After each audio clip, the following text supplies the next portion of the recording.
I had never seen anything as horrific as this was.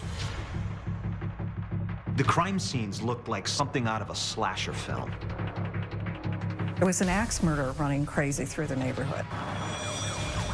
Police struggle to track a monster. This was one of the very few times that I was worried about my own home and my own wife's safety. A monster with one sick pleasure. Murder. Kind of smiling at me. Paula was in her young 20s, and she didn't live far away.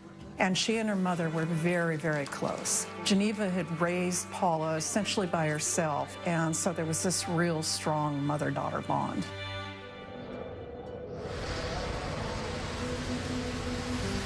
One cold Sunday evening, Geneva is feeling under the weather. She calls work to say she won't be in on Monday. Well, Monday morning came and went, and of course they didn't hear from Geneva, but then Tuesday morning arrived and still no Geneva.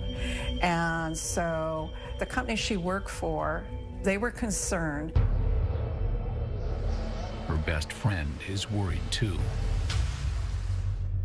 She had a close friend that tried to get a hold of Geneva the night before, and there was no answer on her phone. She became concerned the next day when Geneva still wasn't answering her phone.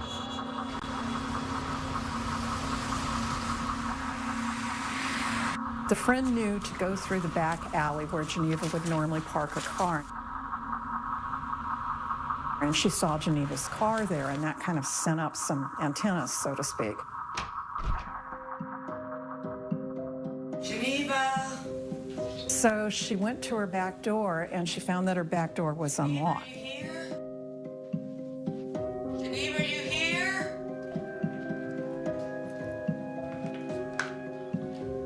To help Geneva now. This is a murder scene. Policemen see shocking things all the time. And I had seen plenty of blood and gore. I had never seen anything as horrific as this was. Contact her daughter, who rushes over. Geneva's daughter was extremely close to her mother. It was devastating to her. Particularly violent murders like Geneva's, the ex-husband would always be a potential suspect. He lives just a few blocks away. Easy access to her home. They have to really seriously consider, did he have motive? Did he stand to profit? Was there revenge? Was he jealous? Turns out he could not profit from her death. He has a solid alibi for the night she died. Her daughter. Many of Geneva's friends were very concerned about Paula. Investigators expand their interviews to Geneva's friends and acquaintances. We could find nothing in her relationships with any of her close associates at work. She was well-liked, and we just couldn't find a person that would stand out as somebody that wanted to attack this woman and kill her. Detectives turn to the murder weapon. There's a couple of things about the axe that were rolling through my mind. Is it her axe? But then why is there fingerprint powder on it?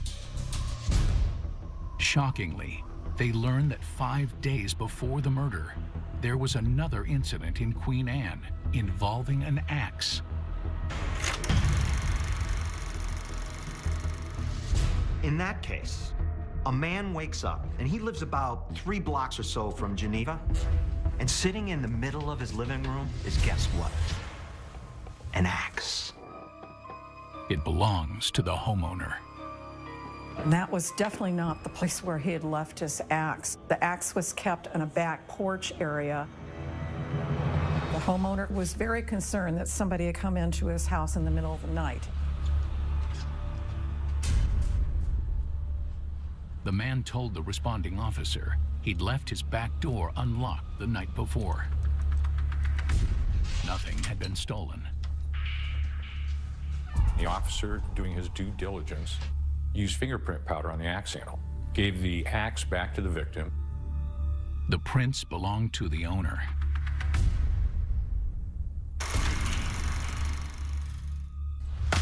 Homicide detectives re-interview him. They showed him the axe, and he said, yeah, that's the axe. I mean, it was pretty identifiable from that fingerprint powder on the handle. He claims after the incident, he placed the axe back on his porch. Then, the night of Geneva's murder, it went missing. That axe is the murder weapon. So then you have to look at, did he have a dispute with Geneva? Sometimes neighbors, they can get very, very vicious. They questioned him very extensively, but he was extremely cooperative, was very strong on and consistent on his stories, and so he was ruled out as a suspect. There's no way that he could have been at Geneva's that night. And that pushes detectives to one conclusion, that her murder had to be a random crime. We're thinking it could have been somebody just prowling the neighborhood and found an opportunity and had a desire to want to kill somebody with an axe. I personally lived in the neighborhood less than a mile away during this time frame. And I can tell you that you were always looking behind you when you got out of the car or you were walking somewhere in the neighborhood. Dawn breaks in Queen Anne. The good news quickly spreads. Word passed from person to person about, well, somebody's finally been arrested. So that calmed the neighborhood down. There was a sense of relief. This is far from over.